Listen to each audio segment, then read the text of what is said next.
మనిషిని హిందువుగా చూడొద్దు, ముస్లింగా చూడొద్దు, క్రైస్తవుడిగా చూడొద్దు, బౌద్ధుడిగా చూడొద్దు.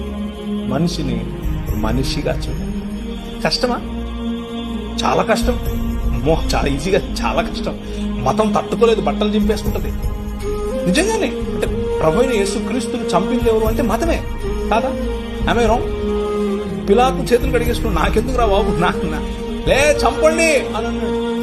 మతం నిజమైన మనిషిని చూస్తే బట్టలు చింపేసుకుంటుంది. ప్రధాన యాజకుడు అన్నాడు, యూదుల రాజుకు క్రీస్తు. ఏమి నువ్వు అన్నావు లేదా? అవును, నువ్వు అన్నట్టే మనుష్య కుమారుడు ఆకాశ మేఘారుడై దిగి వచ్చుట మీరు చూస్తారు అని అంటే ఇంతకంటే ఎక్కువ సాక్ష్యం కావాలని బట్టలు చింపుతున్నాడు.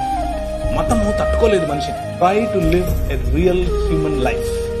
నిజమైన మనిషిగా బ్రతికి చూడు. మతం మెల్లిమెల్లిగా తన పట్టు కోల్పోతుంది. Download ShareChat.